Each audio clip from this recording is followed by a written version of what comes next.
health is a frequently misunderstood topic. Many people believe that mental health is predetermined, that you are essentially at the mercy of your genetics and brain chemistry, and the other people believe that it's a simply matter of willpower. This is exemplified by the just think positive mentality.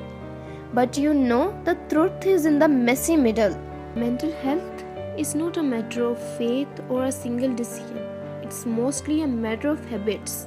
In my work as a psychologist, the best way I've found to help people strengthen their mental health is to help them cultivate healthy habits, especially mental habits. And this doesn't mean that other factors like your biology or social context doesn't matter. They definitely do. But the most of us, the thing we have the most control over is the habits we choose to build and live by. Here are 4 uncommon habits that will improve your mental health and resilience. And the first one is be curious about your own mind. Metacognition is the ability to observe the things about your own mind and how it works, and it's a key ingredient for lasting mental health. Most people act on autopilot, especially when the strong emotions are involved. You feel angry and immediately lash out, saying something sarcastic, slamming a door, or even just ruminating in your mind about how terrible someone else is. You feel anxious and immediately try to distract yourself with meaningless activities, or you call a friend for reassurance. You feel sad and immediately turns to alcohol or food to numb out the pain.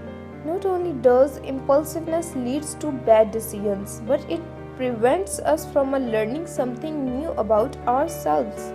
If you always resort to sarcasm anything you feel anger, for example, your vision of what anger is and what it means is quite limited. It's just a bad feeling that leads to saying cruel things. On the other hand, if you cultivate the habits of observing your thoughts and feelings, especially the uncomfortable ones, you can begin to get curious about them. When you learn to be curious about your own mind, self-awareness and growth are not far behind. For example, if you took a minute to observe and get curious about your anger, you might realize that behind your anger is some fear. Fear that people would not love you for who you are. Fear that you will be alone. Maybe even fear of your anger itself. Which means that anger and all the behaviors that come out of it are merely a distraction from the real issue, your fear and insecurity. And this kind of self-knowledge is only possible if you consistently pause and observe your own mind from a place of curiosity.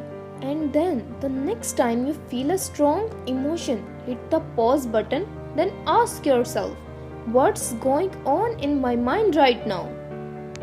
Once, Viktor Frankl said, between stimulus and response, there is a space. In that space is our power to choose our response. In our response lies our growth and freedom. So, let's talk about second habit. Be compassionate with your suffering. A sure sign of mental health is that you are compassionate with yourself. When times are hard, that you approach your mistakes and suffering in a gentle, rational way without resorting to extremes. In my experience as a psychologist, the one thing that unites virtually every one of my clients is that they lack the habit of self-compassion. A very highlighting point is self-compassion means that in times of pain or suffering, you treat yourself like you would treat a good friend in an empathetic, balanced, non-judgmental way. Ironically, while most of us are quite good at being compassionate with other people, we are terrible at being compassionate with ourselves. When you make a mistake, you immediately start criticizing yourself with negative self-talk and catastrophic predictions.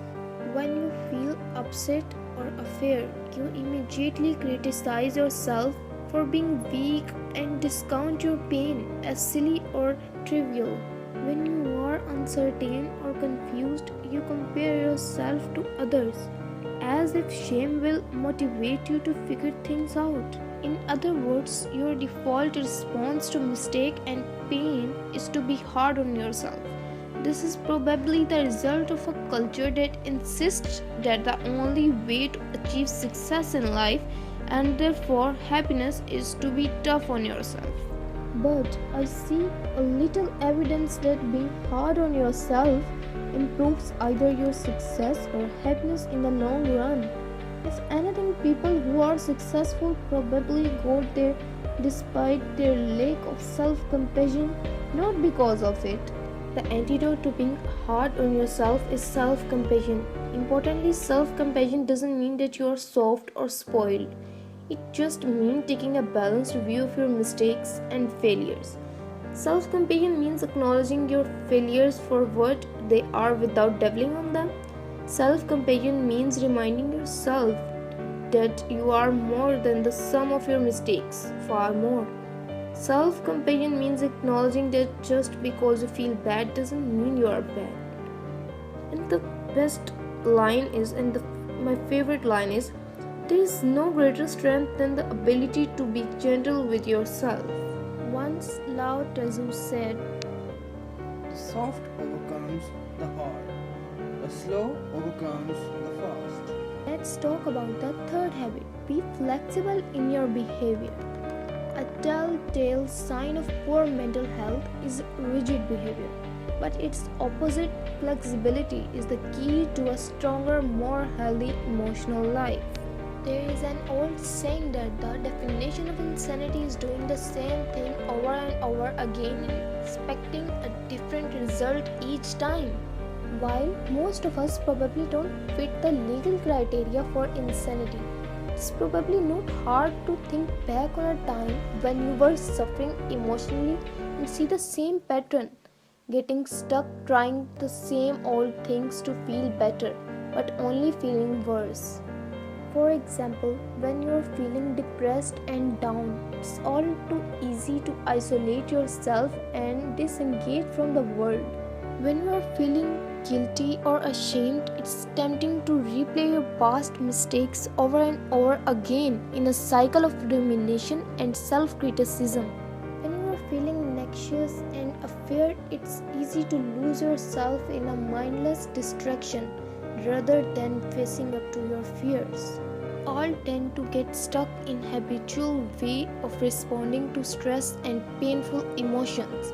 We feel bad and our default behaviors kick in, often without much awareness. But here's the thing, you can't keep doing the same old thing and expect new results. If every time you feel anxious you start worrying and then find that worrying only makes you more anxious, maybe it's time to think about a new way of responding to anxiety.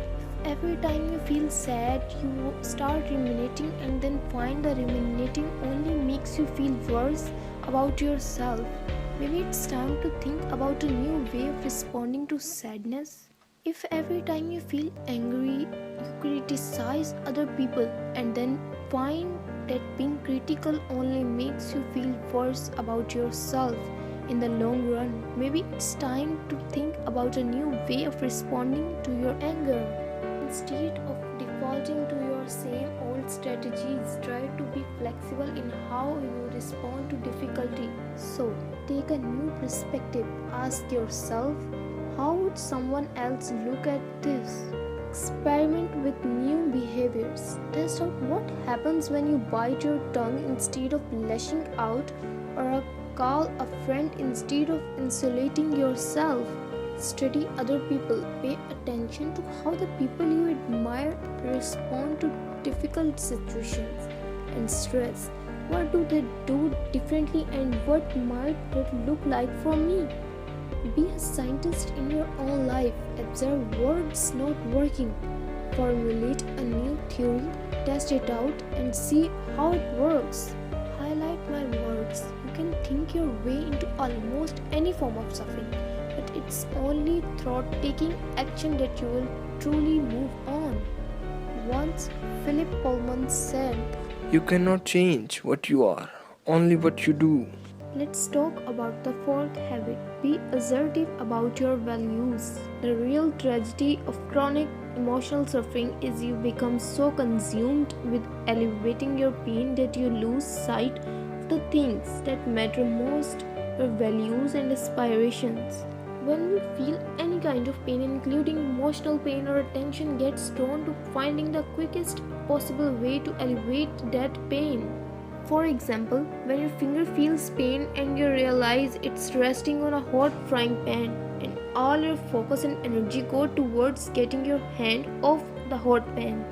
And for good reason, it would be dangerous and harmful to leave your hand on a hot stove. But while pain is often an indicator of danger, that it isn't always emotional pain, no matter how severe, isn't itself dangerous. No amount of sadness or anxiety, for example, can harm you.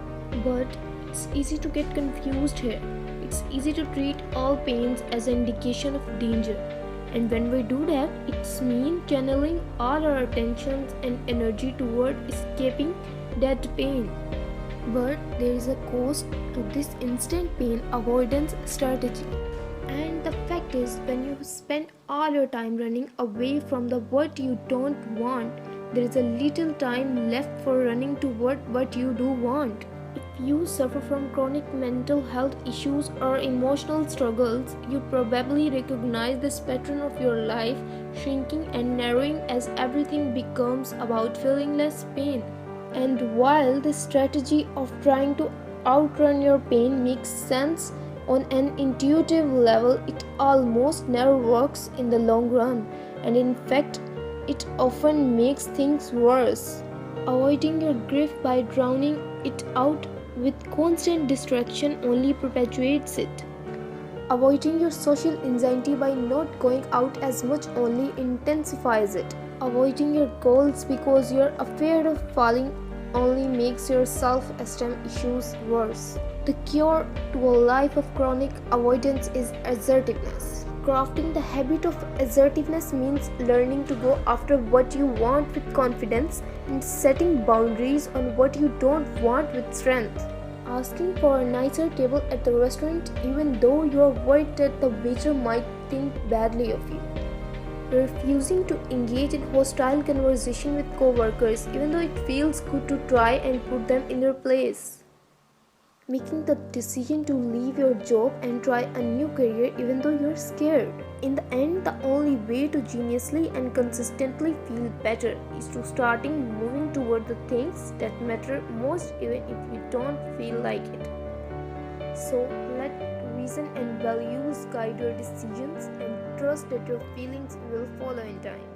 Once Yogi Berra said, You cannot change what you are, only what you do.